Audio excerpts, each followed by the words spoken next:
Marobe ireo tanora nanatrika ny fanokafana tamin'ny fomba ofisialy ny fikonandon'ny tanora izay natao tetsy amin'ny CCI Ivato androany. Saika tazana teny avokoa ireo fikambanana tanora, mpitarika antoko politika ary tompona ndraiky mpanjakana maro samihafa na ny taloha na ny ankehitriny. Nandritra ity fanokafana tamin'ny fomba ofisialy ity no nanehoany ireo solitena ny tanora ny fahavononan'izy ireo ampandroso ny firenena. Maro safana tsy ahafahan'izy ireo manao izany, eo ny lafiny fanabeazana izay mila fanovana sy fanatsarana.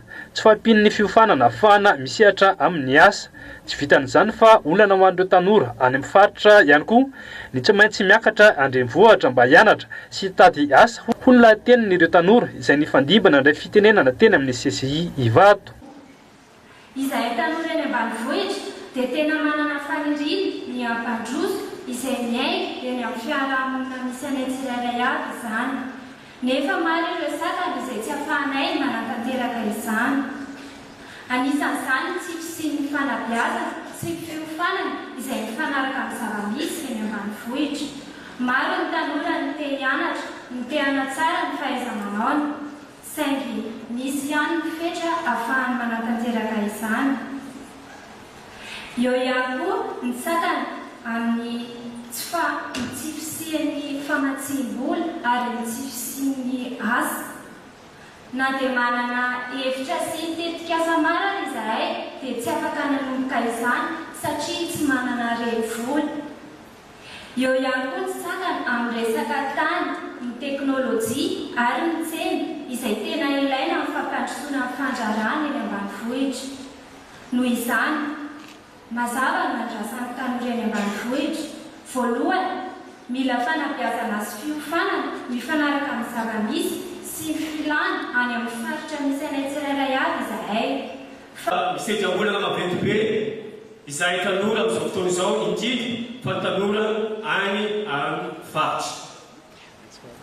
Manana olana maventy be tanora amin'izao satria miazakazaka mandeha aty an-drenivohitra mba hitady asa fanomanana ny hoavina. Misy ihany koa ireo tanora avy any amin'ny rural miazakazaka mandeha amin'ny renivohim-pahatany mba hitady vola mba hanampina ny ray aman-dreny sy hanomanana ny fianarana. Marobe koa ireo tanora malagasy navita fianarana ka tsy misy asa mifandraika amin'ny diplôma na formation ananany eto amintsika. Fitopolo isan-jaton'ny malagasy dia saika tanora avokoa. Hery lehibe ho an'ny firenena araka izany ny fananana tanora marobe ho ny minisitry ny tanora sy ny fanatanjahantena Alay Rasambany androany. Omena lanjany manokana araka izany ny tanora malagasy indrindra ao anatin'ny fikonandoam-pirenena ka mila mijoro ny tanora anova any Madagasikara.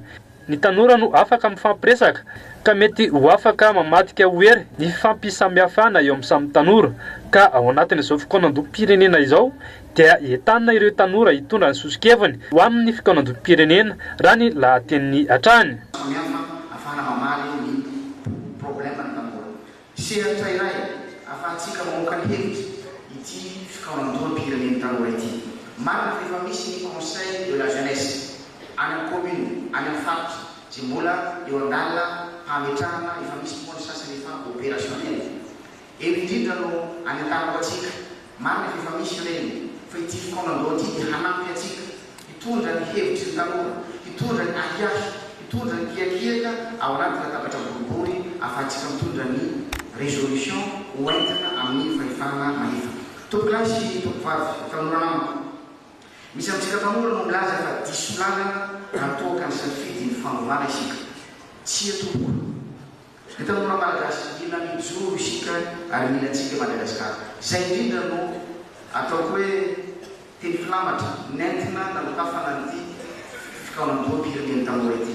Satria io ny antony mino izahay fa ny tanora dia afaka hamadika ny fahasamihafana ho harena. Ny tanora dia afaka fampiresaka. Ny tanora dia azo tokisana ary ny tanora dia afaka omena fahaizana hitondra ny anjara-birikiny amin'ny fampandrosoana, fanarenana sy fanavaozana any Madagasikara. Voarinay ireo kiakiaka, hitaraina, hitsikera maro samihafa fomba fahatantanana firenena, fomba fanaovana politika ary indrindra ny ahafahana miantsika ny hoavy. Izany indrindra tombokilasy tompovavy dia miotrika ao anaty tanora tsirairay ny fitiavan-tanindrazana ho hoentina manavao ny firenena. Izany no antoka nametrahana ny fanahy lehibe mahakasika ny fikaonaloha sy ny fanavaozana any Madagasikara. Ny fanovana ny rafitra dia amin'ny fikaonandom-pirenena no ahafahana mandinika izany ao anatin'ny filaminana ho ny filohan'ny fanavaozan'ny repoblika nandritra ny lahateniny.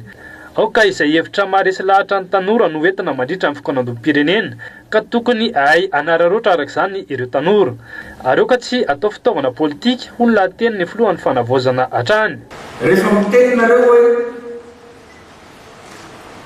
tsy araky ny fanarahana ohatra na kivy zanahy na inona tsy omena tsiny.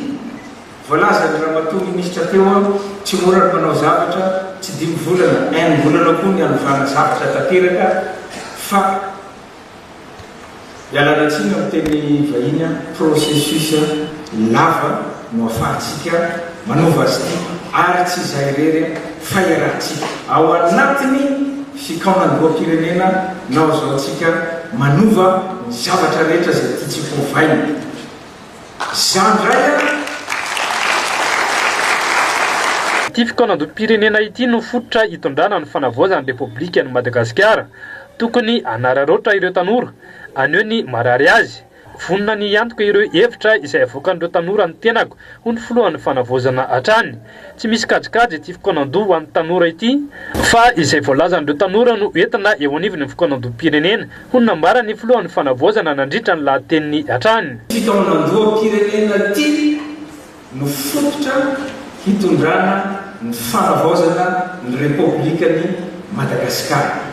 Araraoty satria raha tsy mahay manararoatra amin'izao fanavaozana izao tsika ametraka rafitra matanjaka, rafitra mahatoky, rafitra tena izy vina indray tsika vao afaka ametraka an'izany rafitra izany. Dia araraoty izao fikaonandoam-pirenena, fikaonandoa natao an'ny tanora zao natokana manokana izy ity mba ahafahanareo tanora mampiseho ny tena marary anareo ary za hijoro mialatsina amin'ny teny vahiny ho garanti fa zay zavatra voateninareo eto dia zay no entina makany amin'ny fikaonandoam-pirenena hiady ny zonareo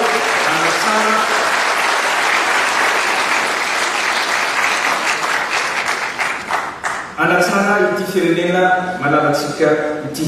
Marihana moa fa manodidina ny 900 mahery ireo fikambanana sy tanora nandray anjara izay nahitana ireo avy amin'ny faritra nanatrika ny fanokafana ny fikaonandom-pirenena ho an'ny tanora tena amin'ny CCI Ivato androany. Tsy ampy ny tsikera sy ny fimenemenomana eny ivelany raha tena hitondra anjara biriky ho an'ny firenena ny olona iray fa mitaky asa sy fandraisana ndraiky izany ho ny filohan'ny FF-MADA Rary John na Jean François. Zava-dehibe araka izany ny fisian'ny fikaonandom-pirenena mba ahafahana mitondra ny etaetany vahoaka eny fotony raha ny fanazavahany. Tsy tokony hijanona eo amin'ny fakan-kevitra ihany nefa ny dingana ho an'ny fanaovana fa tokony apetraka mazava ny fanatanterahana izany mba tsy hijanona ho nofo sy endrika ivelany ihany mba isian'ny tena vahaolana ho hiatran'ny nambara ny filohan'ny FF-MADA. Ny tolo-kevitra tsara fa ny fanatanterahana satria zao zavatra rehefa tsy tanterahana dia mijanona ho nofinofo ihany. Nareo mahafantareo ohatry ny ahoana rehefa hoe ny zavatra anankiray efa lasa nofo fotsiny fa tsy tanteraka.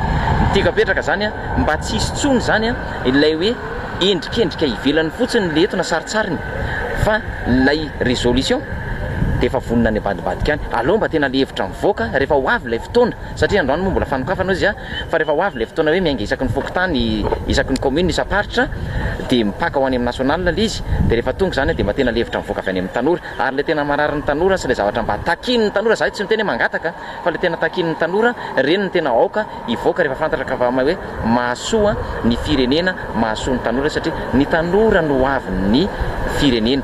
Tokony asongadana ihany koa izay tena fitakin'ny tanora ka mahasoa ny firenena amin'ny fandraisana fanapahan-kevitra ho hiatran'ny filohan'ny FF-MADA. Tsy tokony anilihana na iza ny fikaonandom-pirenena izay atao mba isian'ny tena fanavaozana raha ny fanazavahana ny filoha nasionaly ny FF-MADA. Irariana mba tena le fikaonandoha sy le hevitra miainga avy any tokoa no tanteraka ary tsy atao saritsara izy ary tsy anilihana na iza raha tena izay tokoa no ataontsika satria fanavaozana averiko indray azadiny fa ao anatin'ny fanavaozana tsika zao mila vaozina hatramin'ny toe-tsaina araka nefa kabarin'ny fanogasana tatsy dia izany rehetra zany fa mariako anapiko an'izay hoe ny ay manokana ny ay FF-MADA dia zao io zany ny fanabeazana zany mila tena jerena tsara sy mila tena omena tombondany ny ao anatin'izany raha fa mahatonga an'izao firenetsika mbola tsy tonga any amin'ny zavatra eritreretintsika mbola tsy any amin'ny tanin'ny sambatritsika zany fanabeazana l'izy dia ataontsika anaty fonteny éducation des citoyens tena tsy ampy marefo iny any zany no tena tokony apetrakantsika tsara. Marihana moa fa tonga nanatrika ny fanokafana ny fikonam-pirenena ho an'ny tanora izay natao teny amin'ny CCI Vato androany ny filoha nasionaly ny FFMADA. Aminay mafiainina dia zava-dehibe tokoa ity fikonam-pirenena ho tanora ity satria isany ahafahan'ireo tanora manolotra ny sosikevitrany ahafahana hitondrana ny firenena.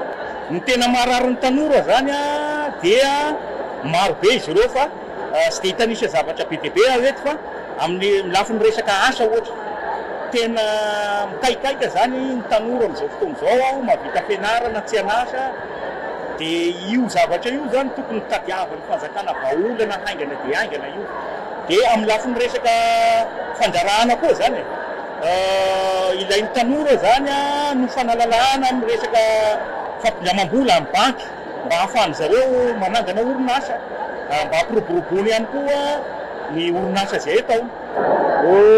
Zahay zany aloha dia isany sy maintsy handray anjara amin'io fikonam-pirenena ho avy io dia zahay zany efa maro ny sosikevitra ohatinay amahana an'ireo olonan'ireo tanora ireo raha sy teny aho amin'ny lafiny asa fampianarana amin'ny resaka fampiroboroboana raha toekarena sinisitra zany dia ilaina tokoa ny tanora tena mandray anjara betsaka aminazy io.